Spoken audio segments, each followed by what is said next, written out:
আওয়ামী লীগের ভ্যাকুয়াম জামাত নিতে পারবে না। প্র্যাকটিক্যালি জামাত বিরোধী দল না। ব্যারিস্টার শামীম হায়দার পাটোয়ারী, সংসদে প্রধান বিরোধী দল হিসেবে জাওয়াদ কি সরকারের জবাবদিহিতা নিশ্চিতে কাজ করছে, নাকি শুধুমাত্র বিরোধিতার খাতিরে বিরোধিতা করছে? দেখুন, বিরোধিতা দৃশ্যমান করতে যাচ্ছে, দৃশ্যমানতা দেখাতে যাচ্ছে কথাবার্তায়, কাজে, কিন্তু আমি মনে করি ইফেক্টিভ কনস্ট্রাকটিভ সমালোচনাটা করছে না। দেখুন, বিএনপিকে এখনো দোষ দেওয়ার সময় আসেনি। বিএনপি 111-এর সময় নির্যাতিত ছিল অনেকগুলো কারণে বা অযৌক্তিক কারণে, লিগালি আনলফুলি। দেন আওয়ামী লীগ প্রায় 15.5 বছর টানা ক্ষমতায় ছিল, বিএনপি নির্যাতিত। দেন ইউনিস গভর্নমেন্ট আসলো, সেই গভর্নমেন্টও আসবে, থাকবে, যাবে, এটা নিয়েও বিএনপিকে স্ট্রাগল করতে হয়েছে। তো বিএনপি এরপরে যে দেশটা পেয়েছে, এটা আসলেই একটা ভাঙাচোরা স্ট্রাকচারে আছে।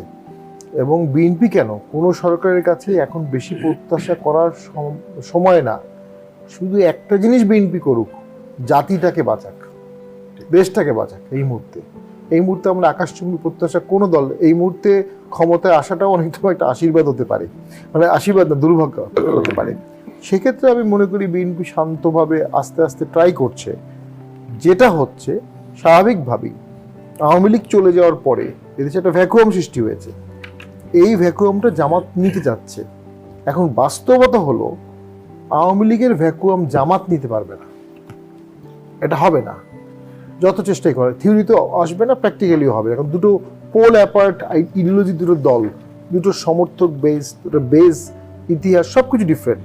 কিন্তু জামাত যেটা করতে চাচ্ছে, তারা অনেক বেশি কথা বলে, অনেক বেশি চটকদার কথা বলে আমি বলবো, তারা নিজেদেরকে দেখাতে চাচ্ছে তারা প্রকৃত বিরোধী দল।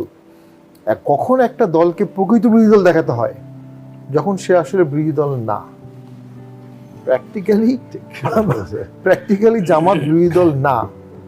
জামাত খুব ভালো মতোই জানে, যদি কখনো এদেশে আওয়ামী লীগের আবির্ভাব হয়, প্রকৃত বিরোধী দলের সংজ্ঞাটা আসলে এটা খুব কঠিন বিষয়। এটা আসলে সে অর্থে বলতে গেলে কেউ না, কিন্তু জামাত বিএনপি একসাথে এতবার একসাথে ছিল এবং ভবিষ্যতেও একসাথে থাকতে হবে।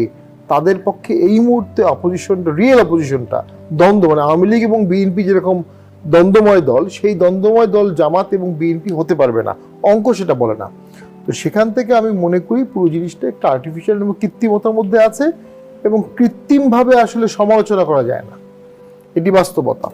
আরেকটি প্রবলেম আছে, ন্যাচারালি এই সংসদে প্রথমবার সংসদ বেশি, তো তারাও স্বাভাবিকভাবে সময় নিচ্ছে। এই সংসদকেও সময় দিতে হবে, এই সরকারকেও সময় দিতে হবে। আমার মতে এখন জাতি গঠনে, জাতীয় ঐক্য করতে হবে। দেখুন, আমি খুব দুঃখের সাথে বলবো যে আমাদের দেশে তো একটা চুক্তি হয়ে গেছে ইউনিস গভর্নমেন্ট যাওয়ার আগে, এবং এখন চায়নায় যাওয়া হলো, এবং চায়না থেকে অনেক ভালো কিছু আসতে হবে। করিডোর শব্দটা চলে আসছে। ইউনিস গভর্নমেন্টের সময় করিডোর আসছিল। বাংলাদেশ এখন কি হয়েছে? পৃথিবীর সব দেশের করিডোর বাংলাদেশে হতে হবে। বাংলাদেশ একটা ভ্যাসেল স্টেট হয়ে যাচ্ছে, একটা স্যাটেলাইট স্টেট হয়ে যাচ্ছে। ব্লগাররাও বলছে বাংলাদেশ থেকে ইন্ডিয়া জায়গা নিয়ে নেবে। কই, আমরা তো কত 30-40 বছরে শুনিনি যে বাংলাদেশের জায়গা কেউ নিয়ে নেবে। তার মানে বাংলাদেশে এখন জাতীয় ঐক্যে চির ধরেছে।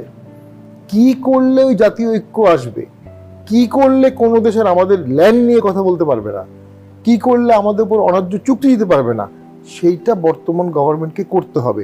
অর্থনীতির মতো ভালো হবে, স্ট্রাকচারের মতো ভালো হবে।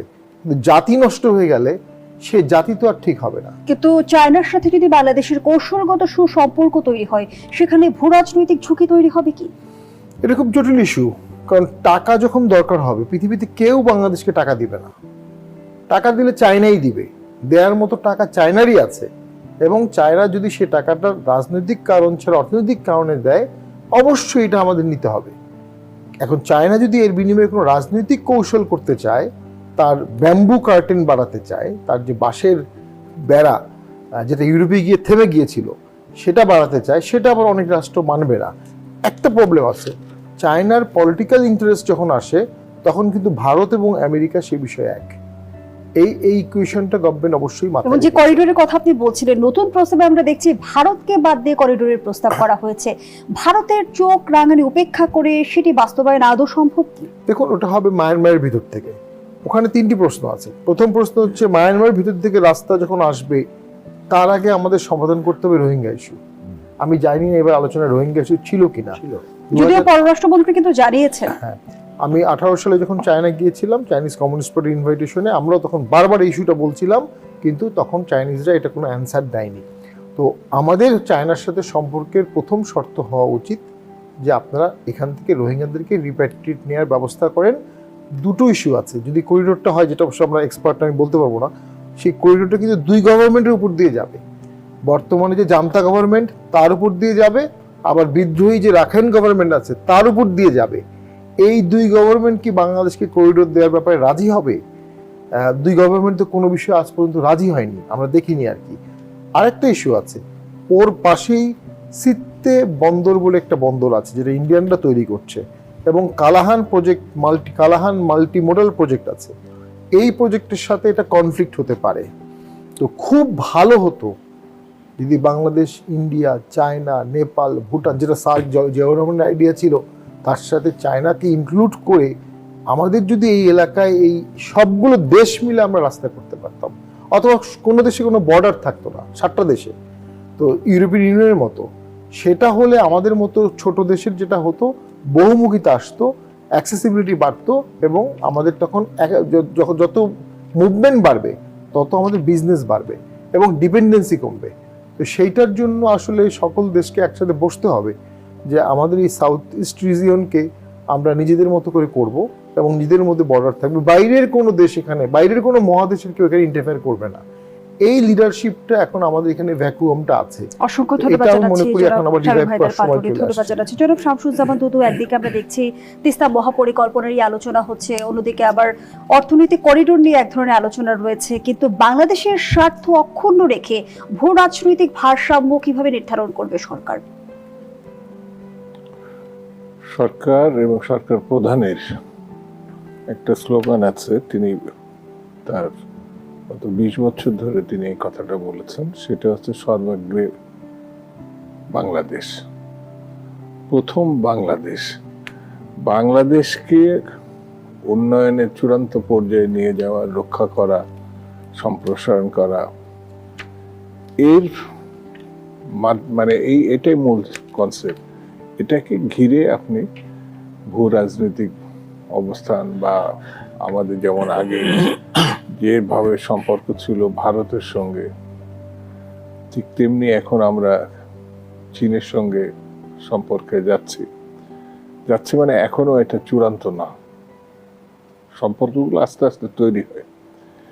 যেটা পাটোয়ারি সাহেব চমৎকার করে ব্যাখ্যা করেছেন যে চীনের সঙ্গে আমাদের সম্পর্কটা হলে আমাদের এখন উন্নয়ন তৎপরতার জন্য যে সমর্থন, যে অর্থ যেটা প্রয়োজন, সেটি তাদের আছে তাদের সঙ্গে।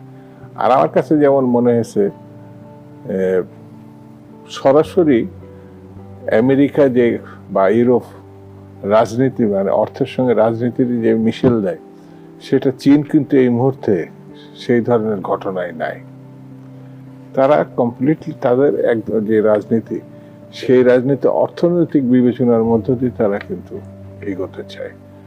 মানে এই প্রতি সরকারের পরিবর্তনের পরে লক্ষণীয় বিষয় আছে, তারা কিন্তু গত সরকারের সঙ্গে তারা সম্পৃক্ত ছিল, এবং শেখ হাসিনা সর্বশেষ সফরটা কিন্তু চীনেই ছিল। চীন থেকে আসার কয়েকদিন পরেই তার পতন হয়। অর্থাৎ চীন এই পতনের পরে কিন্তু আর সে তাদের সঙ্গে নাই। একেবারে পতনের পরপরই ডক্টর ইউনূসের সঙ্গে তারা আছে। এখন বাংলাদেশ সরকার হিসেবে বিএনপি, সে বিএনপির সঙ্গে বা সরকারের সঙ্গে সে কাজ করতে চাচ্ছে। এটা কিন্তু খুব সাদা চোখের ঘটনা, মানে খুব গভীর কোনো ঘটনা চীনকে বোঝার জন্য। আর ভূ রাজনীতিগত যে দিকটা, সম্পর্ক যেরকম মিয়ানমার আছে বা ভারত, বাংলাদেশ বা অন্যান্য যে প্রতিবেশী দেশগুলো আছে, সেই দেশের সঙ্গে তাদের সম্পর্কে ভারত তো একমাত্র সম্পর্ক ছিল বাংলাদেশের সঙ্গে, পাকিস্তানের সঙ্গে তার সম্পর্ক খারাপ ছিল, বা প্রতিবেশী সব দেশের সাথে সবসময় কম বেশি মানে একটু দূরত্ব ছিল। কিন্তু বাংলাদেশের সঙ্গে এবং সেই সময় তারা আওয়ামী লীগ এবং শেখ হাসিনার সঙ্গে এত নিবিড়ভাবে ছিল, অন্যান্য কোনো দলের সঙ্গে তারা মানে ভারত বিশেষত সম্পর্ক ওইভাবে রাখেনি।